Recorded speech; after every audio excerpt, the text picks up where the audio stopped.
What up, phins? Welcome to another episode of the Fin Posse Podcast. I'm your host, Big C, brought to you by Game Changers Media. How is everybody doing on this wonderful Tuesday morning? How is everyone doing? Ah, so this is the slow time of the year. There's not a lot of news to talk about on a daily basis. We can go back and forth and keep rehashing the same arguments and discussions that we have. We can do a lot of guesswork. We can do a lot of how much cap space are we going to have? Who's coming? Who's going? Mock drafts galore. And of course, we're going to do all that fun stuff because it's fun, it's exciting, and you ain't got nothing else to talk about. So you might as well do that type of stuff. But today we're going to discuss possible coaching changes that could be happening to the Miami Dolphins. None of which I think are good for this football team. And we're going to talk about what big flashy free agent signing Chris Grier is going to try to make this year. Because if there's one thing that Chris Grier is known for, it's bringing in that flashy player, the big name player, the expensive player, making a major move to make him look like he's just a masterful GM that snags the big time, big name player and is doing everything he can to bring a winner to Miami. He's known for that. From Tyreek Hill to Jalen Ramsey to Bradley Chubb. The list goes on. He's known for trying to go out there and make that newsworthy move that supposedly draws a lot of excitement to the team. But it's just a cover up for the fact that he's not very good at drafting. He's not very good at really breaking down the team and realizing what this team really needs. He covers up his deficiencies by making these big moves. So we're going to take a look at who I think that this year's number one target of that is, and we'll go from there. But let's start off first by congratulating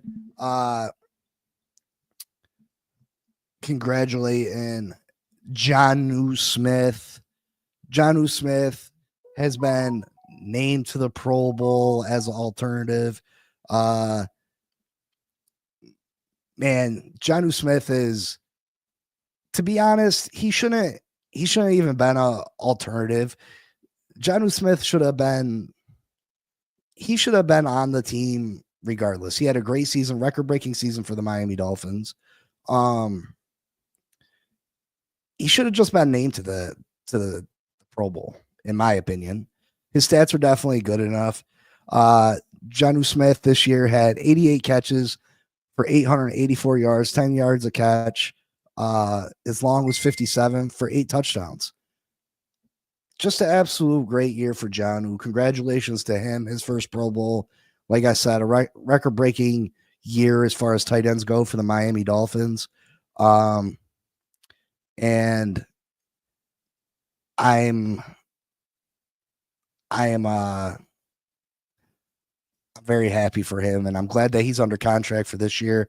I'd like to see us re-sign him, extend him, and hopefully we can bring him back long term. We kept hearing about how integral the tight end position was to Mike McDaniel's offense. And we finally got to see how it played out this year. It's too bad that we couldn't get the rest of the passing game to be working at the same time, but hopefully this year Mike McDaniel gets it figured out. And we can get back to being a top 10 offense in this league.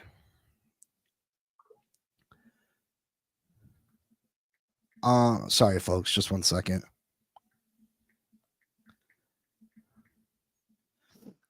But anyway, in other news, more possible coaching changes could be happening. We all know about the Anthony Weaver, Adam Schefter reporting on the Pat McAfee show that Anthony Weaver had a second impressive interview with the Saints.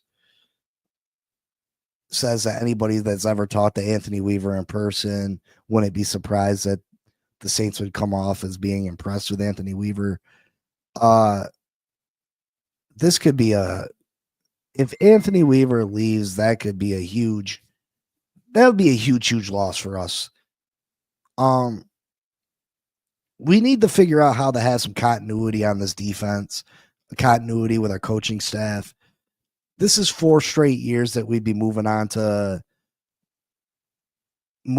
from offensive coordinators. 4 straight years with a different defensive coordinator. That's not how you build a team. It's not a way for you to have your defense be successful. If year in and year out you got a different philosophy, a different scheme, a different mindset, a different way that you go about getting your team prepared to play on Sunday, I mean, that's got to be strenuous. It doesn't give your team an opportunity to master any one area. What up, Raphael? Good morning to you, brother. Good morning to you.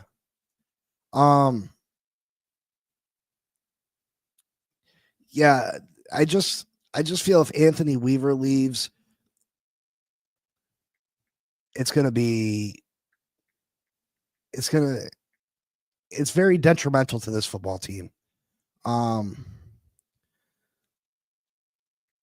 We need to hopefully.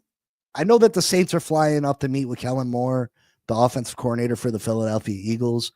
Hopefully they fall in love with him, and hopefully they sink their claws into him and leave our defensive coordinator alone. But I guess it just depends if the Saints want an offensive coach or a defensive coach. But one thing's for sure, if Anthony Weaver doesn't get a job this year, he's definitely going to be out the door next year.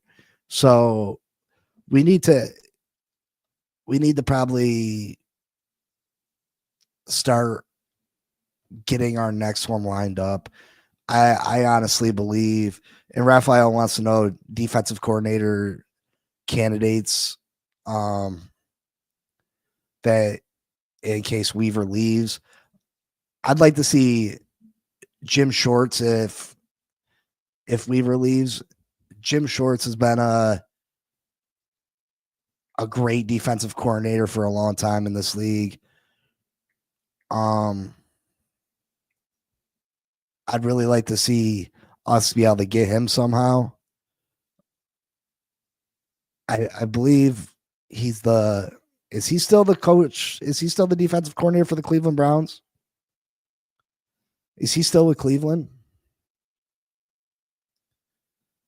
But I would really like to see Jim Schwartz. I'm trying to see if he's still the. Yeah, I think he's with the Cleveland Browns. So we'd have to probably get permission or offer them maybe some kind of compensation. But I'd like to see Jim Schwartz. Jim Schwartz is a hell of a defensive coordinator. I'd like to see Jim Schwartz come over. If not Jim Schwartz, I mean, I really thought Robert Saleh was going to be an option, but he went back to San Francisco. I would think that we probably try to promote in from our team. Maybe bring up the linebackers coach, or I haven't really looked into it too much because I still, to me, I felt like Jim Schwartz or that Weaver wasn't really going to leave. I really thought Weaver wasn't going to end up taking the job or getting the job. I thought they would end up going in a different direction, but it's looking more and more likely that um that it's a real possibility. So I don't know. You got Joe Barry. I'm not really overly impressed with Joe Barry, our linebackers coach. Um, I don't know how you say his first name, but you got the offensive defensive line coach, Kainji Cotton. Maybe give him an opportunity. Um,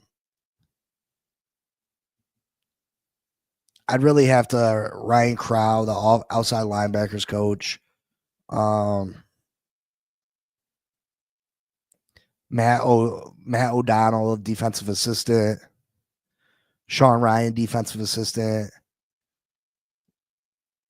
I'd really have to look and see who's really out there and who's a real possibility. But man, could you imagine if we went out and got Rex Ryan? I don't think Rex Ryan wants to be a defensive coordinator, but go get Rex Ryan to shit on the New York Football Jets since he wanted that Jets job so bad. He wanted that Jets job so bad for him to go out and get his revenge against the New York Jets and the Buffalo Bills for how dirty they did Rex Ryan. Rex Ryan, if there's one thing Rex Ryan can do, he can coach a defense.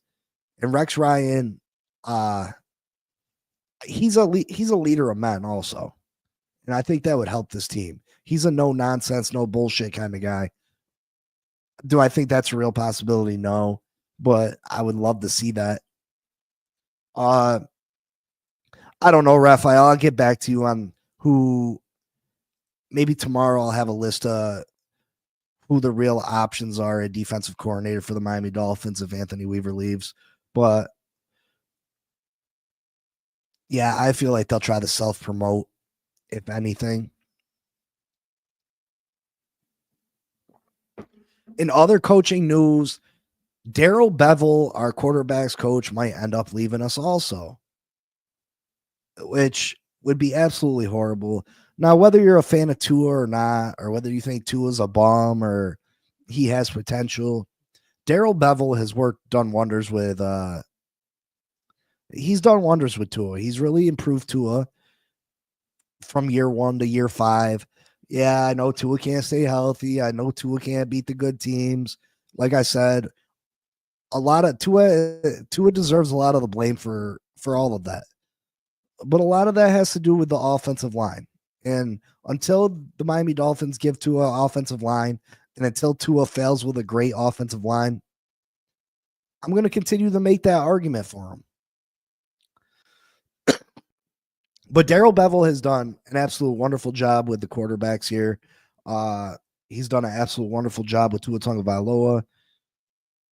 And it seems that he might be out the door to be the offensive coordinator for the Las Vegas Raiders.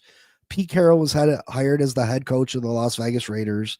Darrell Bevel has a history with Pete Carroll. He was the offensive coordinator for the Seattle Seahawks for, I want to say, 7 or 8 years. Pete Carroll made it known in his press conference that he was going to try to bring in some coaches that he was familiar with. It only makes sense that he'd try to bring in Darrell Bevel to be his offensive coordinator. That'd be a big loss for us. It'd be a big loss. First off, you get a different coach coming in here working with Tua. Now, some might think that's a positive. Maybe someone thinks that, a different coach, a different set of eyes can help Tua in areas that Darrell Bevel couldn't. But Darrell Bevel's been a good coach in this league. He's been a successful offensive coordinator. In 4 of his 7 or 8 years in Seattle, he had a top 10 offense while he was the offensive coordinator. I think the Miami Dolphins should promote Darrell Bevel to offensive coordinator of the Miami Dolphins. Now, does that mean Mike McDaniel's got to straight up give him full keys to the car? No. You give him the promotion. You let him run the offense for the most part, but you guys work together to come up with a game plan. You guys work together to come up with plays and a scheme. I think doing that would be very important to Mike McDaniel's growth as a coach. Being an offensive coordinator is a full-time job. So Mike McDaniel's got to come up with a game plan on a weekly basis, continue to try to make adjustments to his offense because defenses continue to make adjustments. Yet you're trying to coach the rest of the team too. There's not enough hours in the day. So at some point, because he spends so much time on the offense, other areas of this football team are getting neglected. Other areas of this football team are getting neglected because he spends so much time on the offensive game plan. So I find it hard to believe that you can be the best coach that you can be if most of the time your head's buried in a playbook. That's just me. I think this team would benefit from hiring an offensive coordinator, whether it's Darrell Bevell or not. And I'd like to see them promote Darrell Bevell just so we don't lose Darrell Bevell. But I think adding an offensive coordinator to this football team would do wonders for Mike McDaniel's coaching career. I think it would do wonders for this coaching staff as a whole. I truly do. Tua had helmet camera and quarterback school with John Beck. Tua got paid and stayed the same, if not worse. Listen, Raphael, you're preaching to the choir.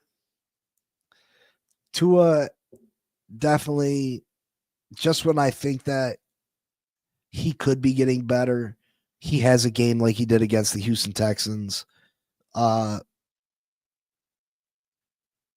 But again,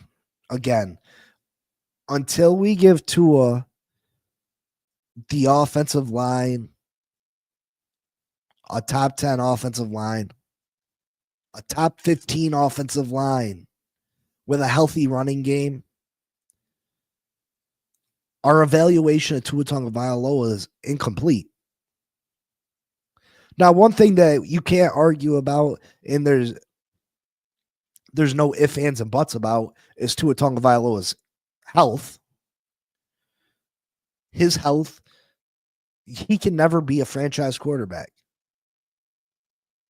So it's a waste of time regardless, because Tua's always one play away from being done. Now, all NFL players are all one play away from being done, but Tua's one average play away from being done. One tackle away from being done. It don't got to be a monster hit. It doesn't got to be nothing catastrophic. He's one wrong move away from being done. And you can't build a franchise around that. You can't do it. But as far as talent, until you put a top 15, top 10 offensive line with this kid, I just don't think you can fully evaluate him. Now, Miss Phins was talking on her show today. Oh, we had a top running game 2 years ago. We had the number one offense. Yeah, we did. But how many of those plays were because of just extraordinary runs from the running back? I mean, Devon Achane averaged, 8 yards a carry his rookie year? He damn near had 1,000 yards rushing in 8 games. Mostert had so many big runs. These guys were just breaking run after run after run last year. And the offensive line was way better last year. And look, we had a top 10 offense. We had a number one offense. Last year's big thing was last year at the end of the year when we had the meltdown in December that we just weren't healthy. We just weren't healthy at the end of the year. We had 1.5 million injuries. We literally had 1.5 million injuries last year at the end of the year. Do you forget that we had no pass rush at the end of the year? that Bradley Chubb had been out, that Jalen Phillips was out, Javon Howland's knees were bad, Xavier Howard was hurt.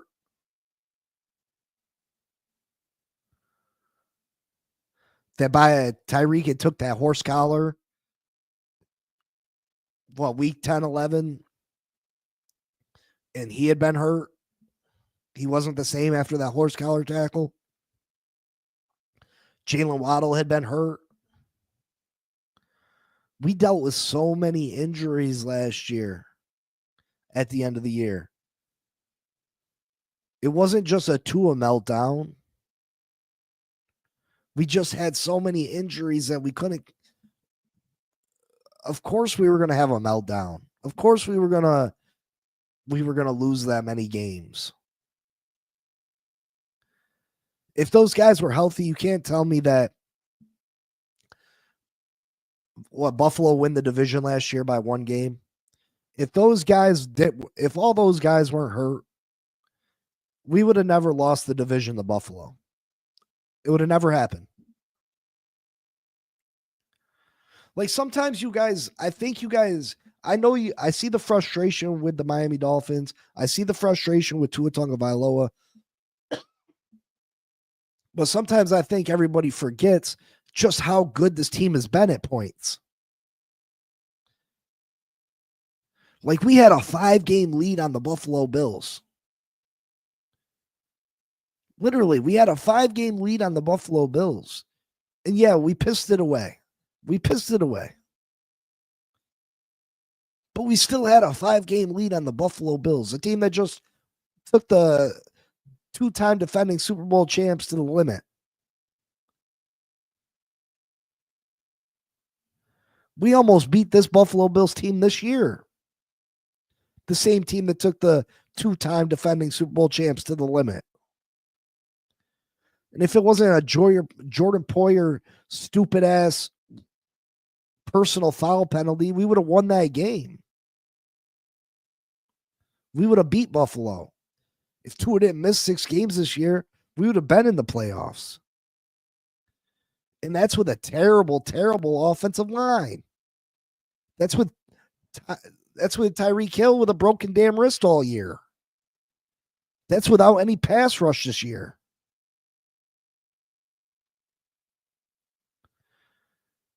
Yeah, people forget that we had no pass rush at the end of the year last year. We had none. And X was out. X had a hurt foot. Javon Howland had 2 bad knees. We were jacked up, bro. At the end of the year last year, we were jacked up. So yeah, we lost a bunch of games in a row in December. But everybody just sees it's Tua. And Tua does deserve a lot of that blame. Don't get me wrong. But please, please, please have an open mind when it comes to this year coming up. Because like I said yesterday, the Miami Dolphins are going to put the best team that they've ever put around Tua. And if Tua can somehow, some miracle, find a way to stay healthy this year, this team has the capability of being, at the minimum, making it to the second round of the playoffs. That's the minimum. At the minimum, second round of the playoffs.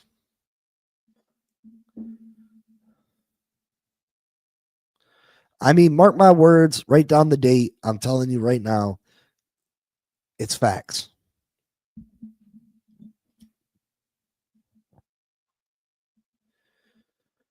It's facts. Even this year that we went into, we had no pass rush this year. Bradley Chubb never came back. Jordan Phillips, he wasn't. Jalen Phillips, he wasn't healthy when he played. Jalen Phillips wasn't healthy this year. And then he got hurt again. Chop Robinson, he didn't get it going to the last 6 weeks of the season. We relied on Calais Campbell and Zach Sealer to be our pass rush. And Akba. Raphael, our window's not closed, brother. It's not closed. Because we had one bad year with Tua missing 6 games and we still didn't have a pass rush. 2023 was the best year. But I'm telling you, this year coming up, this team is going to have Chris Greer is going to do everything he can do to make this team the best team that Tua and Mike McDaniel have had.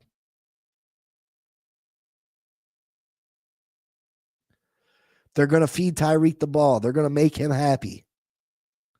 They're going to get an offensive line. We're going to get our pass rushers back. We're going to have a better safety than Jordan fucking Poyer.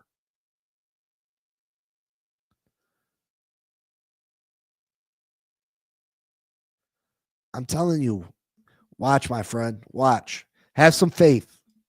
And I know it's hard to say, have some faith. The only thing that's going to hurt this team this year is Tua Tagovailoa's ability to be available. That's the one thing that can kill this team. That's the one thing that can kill this team. And I'd say that he's not going to be able to stay healthy.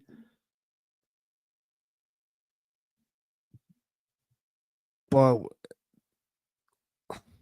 man, I gotta have some faith. Or I'm gonna drive myself crazy.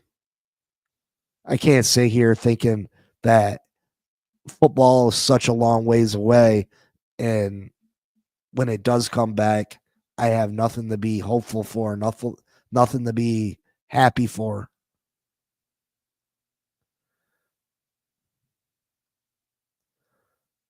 I can't go into the season. I gotta have some hope.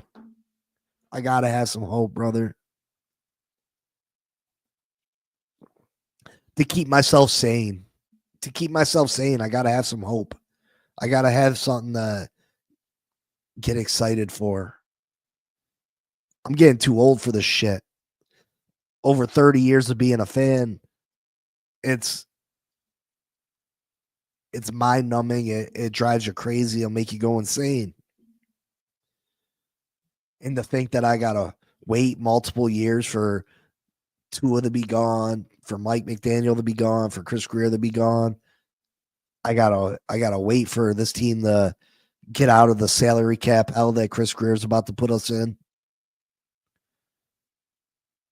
I can't let myself fathom that I gotta wait another 5 years for an opportunity to have a winning team. I just can't allow myself to go into that deep dark hole right now. Especially coming off back-to-back playoff appearances in a year that we missed the playoffs by 1 game when our quarterback missed 6 games. I just can't allow myself to do that right now. So maybe I'm just being a delusional, hopeful fan. But, I mean, in the end, that's what we all are. We're all delusional to a point. We all think we know the answers. We all think that we want the best for our team. But some of us just want to be right. Some of us just want to say bad things and wish bad upon this team just so they can say they were right. I don't care about being right. I don't care about being right at all. I wish that I sat here and said that Tua's not the answer at quarterback, that Tua, we need to move on from Tua, like I've said numerous times. And I wish that Tua would come out and beat Patrick Mahomes and prove me the fuck wrong. I wish Tua would do that. I wish Tua would make me look stupid as shit. As long as we're winning, that's all that matters to me. I don't care about being right. I don't care about my pride.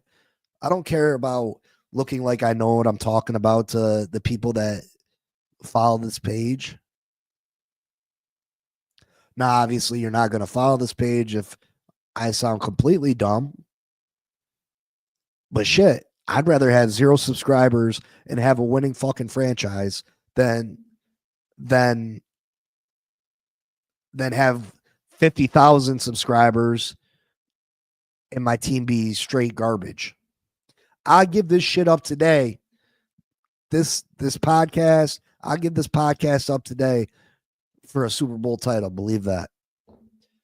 Now you go ask the other content creators if they do the same. Go ask the other content creators. Go ask the guy that constantly is putting headlines across his thumbnails to draw in clickbait.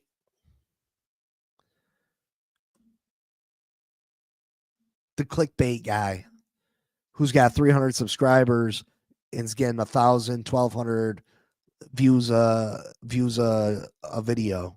I don't know how that's happening, but I give it all up for a Super Bowl.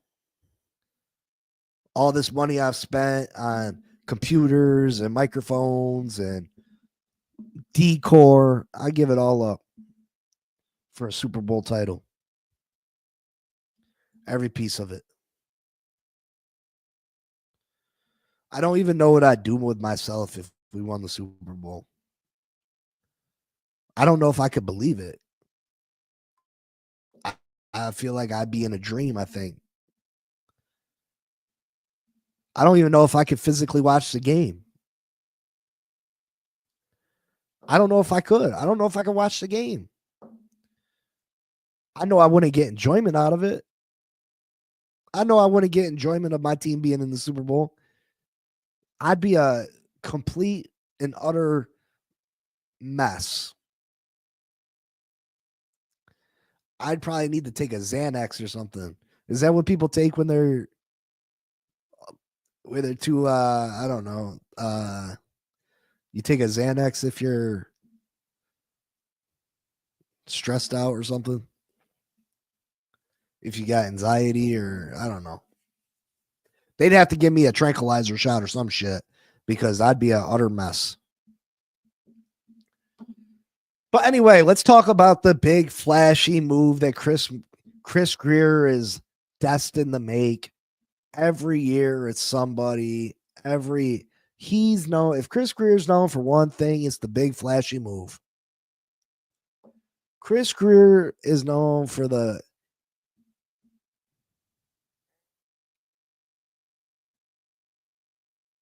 No, that's not who it is. This dude, Raphael, this dude is named, I hate to put it out there. It's Dolphin Daily.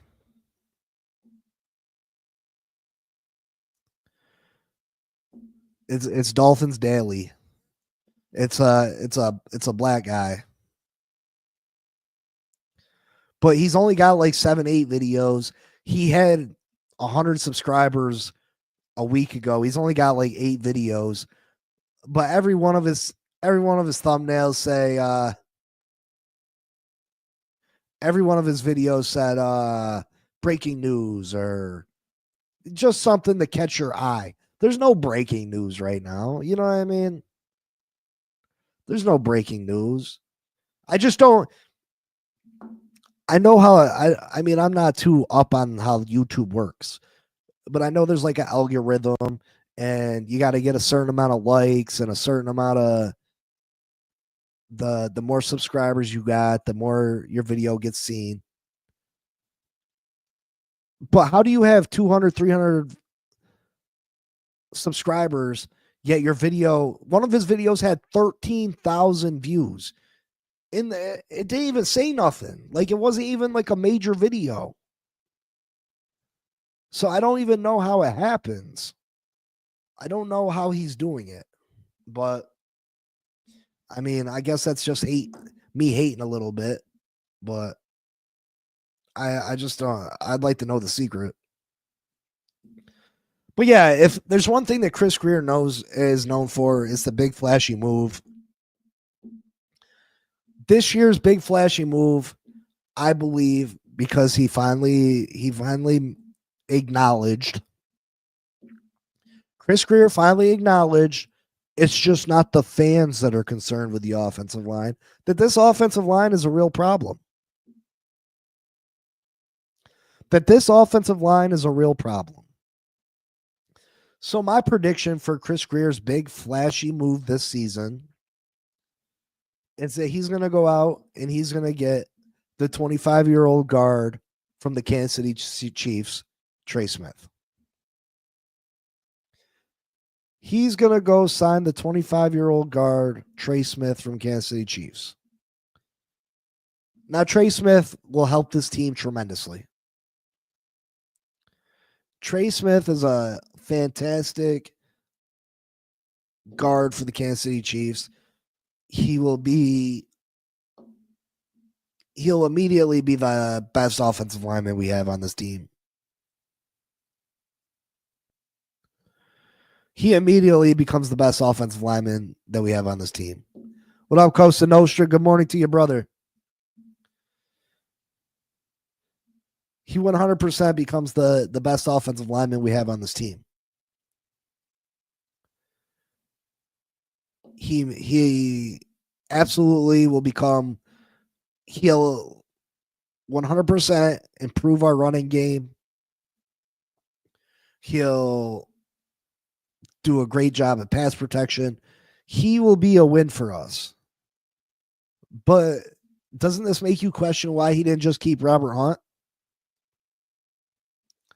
Make it make sense that this year we're going to go pay $23 to $25 million for a guard when we had a guard that we drafted and we let him walk out the door because we didn't want to pay him.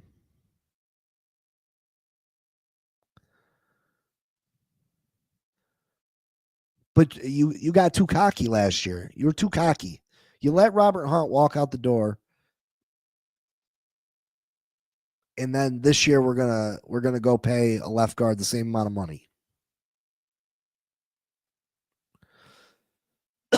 Now, don't get me wrong. I think Trey Smith is the better player of between Robert Hunt and Trey Smith. I think Trey Smith is the better player.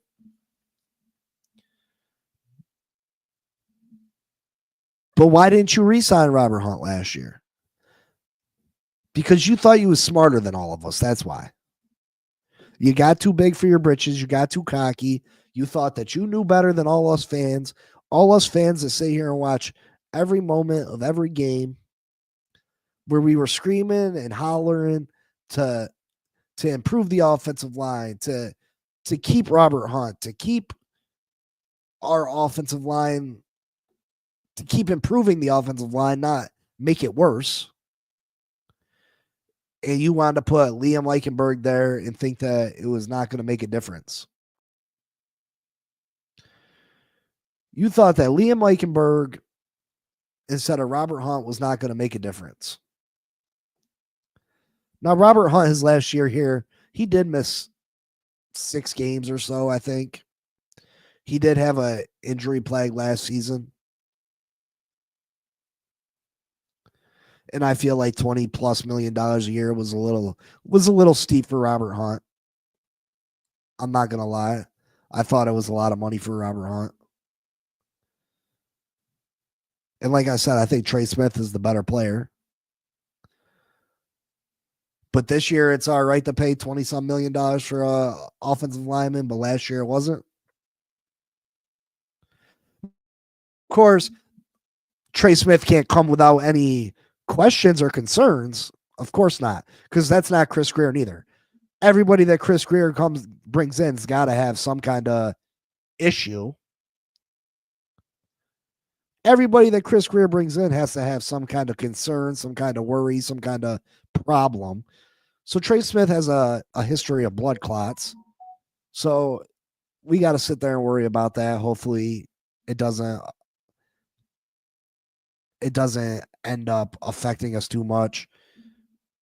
Hopefully it doesn't pop up and become a problem, but aren't the Dolphins tight on the salary cap? And won't other teams want to sign and afford those free agent offensive linemen? Yeah, Costa Nostra, they will. They will. But we are tight on cap space right now. But in yesterday's video, I was saying that Chris Grier is about to mortgage our future. Chris Grier knows he's on the hot seat. Chris Grier is going to do everything in his power to mortgage our future, to bring in as much cap space as he can possibly bring in. And he's going to put the best team that we've ever seen around Tua Tagovailoa. And this team this year coming up is going to be the best team that we've had under Mike McDaniel in the Chris Grier era. Mark my words. Chris Grier is going to mortgage the future.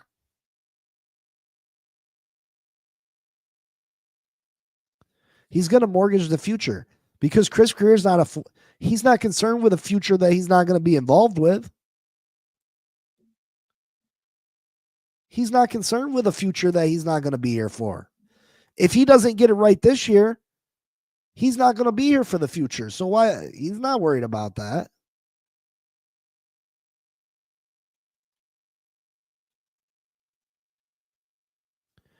He's going to do something with Tua called a maximum contract renegotiation. There's a different term for it. But anyway, it's going to free up $19 million off Tua's contract this year. It's going to create $19 million in cap space this year just from Tua. Now, where it hurts us in the future is every year Tua's contract after that, it's going to add $4 or $5 million to Tua's yearly salary. Every year it's going to add $4 to $5 million to Tua's annual salary. So if next year Tua is supposed to make 55, he'll make 60. If the year after that he's supposed to make 60, he'll make 65. But again, Chris Grier is not concerned with that. He's concerned with this year. And then you got Bradley Chubb. Bradley Chubb's $29 million cap hit this year. If you renegotiate Bradley Chubb and give him a longer contract with more guaranteed money down the road, you can drop his cap hit from $20 million to $5 million this year. There's another $15 million just from Bradley Chubb. So there's like $35 million just for them two. I'm telling you, Costa Nostra, the powers that be, the people that control this team are on the hot seat. They're not going to go down without a fight. Tyreek's going to have a great attitude. You don't got to worry about Tyreek. Tyreek's going to have a great attitude because you know what they're going to do? They're going to continue to feed Tyreek. This offense is going to become a top 10 offense again because they're going to have a good offensive line. They're going to be able to run the ball. That passing game is going to open back up for Tyreek Hill. Oh, hold on. As long as Tua can stay healthy. Big if. It all still comes back to if Tua can stay healthy. And we all know that's a super long shot. But if Tua can stay healthy, Tyreek Hill's attitude is going to be fantastic. Miami season is going to be fantastic this year as long as Tua can stay healthy because Chris Grier is going to mortgage the future. So there's $34 million just between two players. Then you got Teron Armstead. If Teron Armstead retires or we end up releasing him or something, that's another $12 to $15 million. That takes you up to $50 million right there. That's 50 mil right there. You can redo Waddle's contract. That probably clear another $10 million of space. That takes you to 60.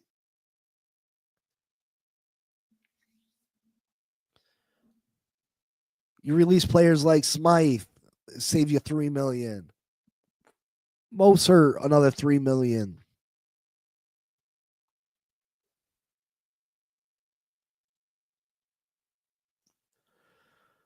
We can get $70 million under the cap.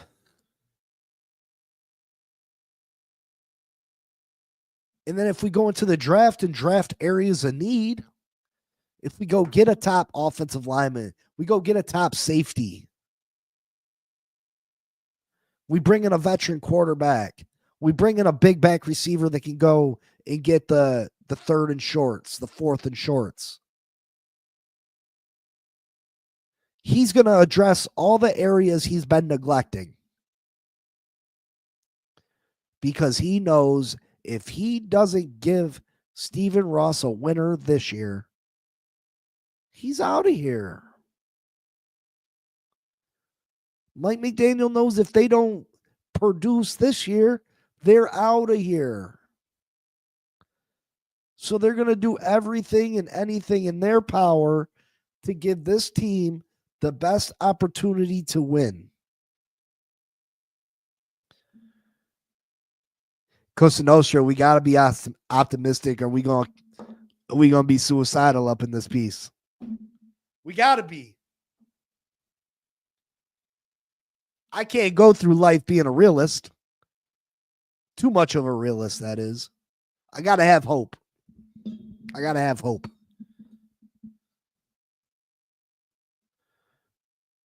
But it makes sense, don't it? You think Chris Greer going to go down without a fight? You think Chris Greer just going to be like, all right, here's the keys to the office. I'll clear my desk out. Hell no. Hell no. He going to fight for that job. He got it good. He got it good. All he got to do is address areas that he knows that are a problem. He knows they're a problem. They're not stupid. They didn't get in these positions because they're stupid.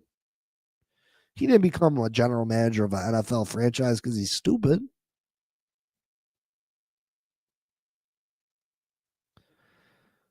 Mike McDaniel knows why his offense didn't succeed this year. And everybody can say it's because they figured the offense out, this and that, blase, blase, blah. It's really not that. It's that teams didn't respect our running game. So if you don't respect the running game, you can constantly be prepared for the pass. If you're constantly prepared for the pass, it makes it rough to pass against you.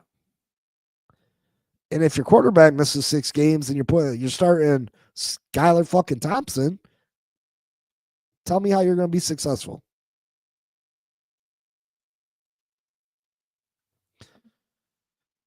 Almost everything Greer has done points to the opposite direction of your opportunity. Yes, you're right. Because he was cocky. He had job security. He tried to act like he was smarter than us. But now his back's against the wall. His back is against the wall, and he said it. He said it in the news conference with Mike McDaniel at the end of the year. He finally admitted that the offensive line was a problem. That's the one area of this franchise that they've continued to neglect year after year after year of Chris Greer being our general manager. So he's finally acknowledged it. He's not just going to leave it alone now. That's the one area, Cosa Nostra. That's the one area that he's neglected year after year after year. So now that he's acknowledged it, he has no choice but to address it. He has no choice.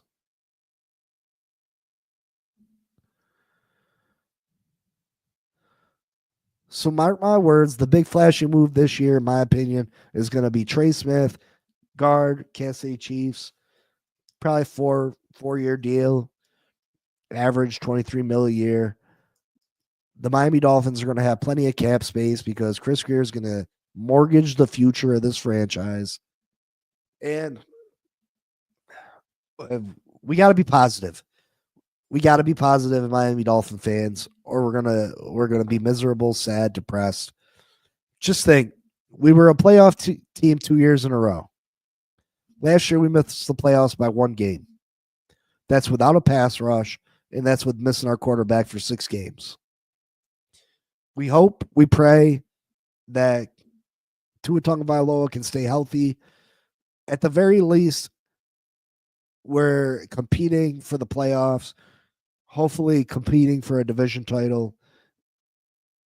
And if we end up falling super short of that, these people get replaced and we start over. So I'd rather look at the positives, try to keep a open mind, and we'll see where it takes us. Again, maybe I'm super wrong. Maybe I'm super wrong.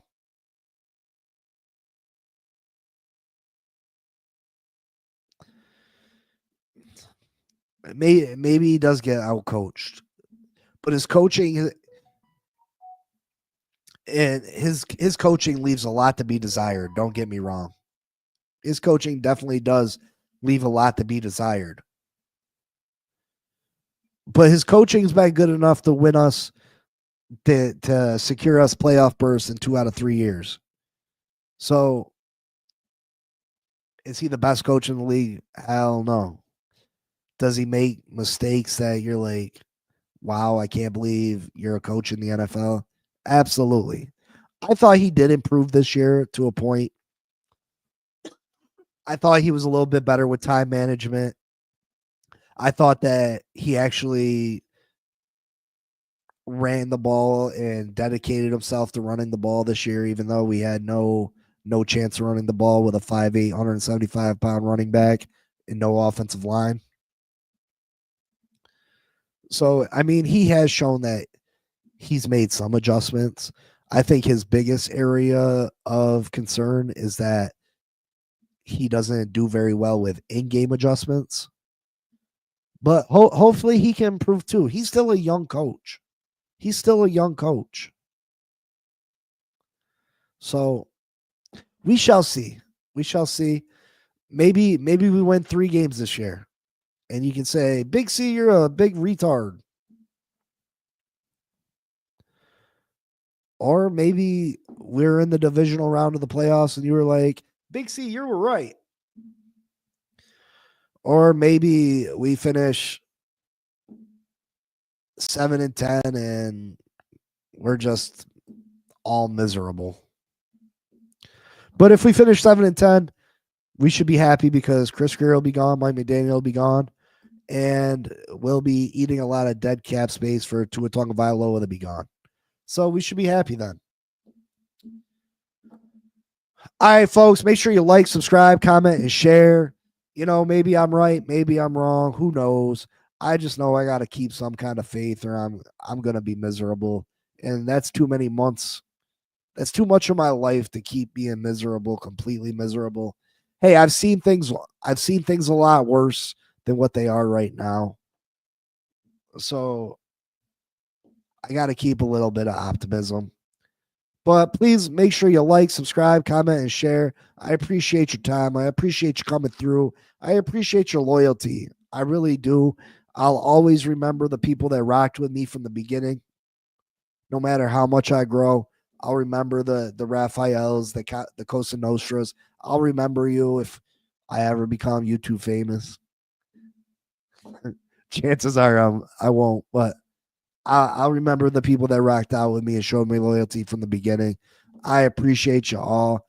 I'll see y'all tomorrow. Until then, fins up, like, comment, subscribe, share, and I'll see you tomorrow morning. Peace.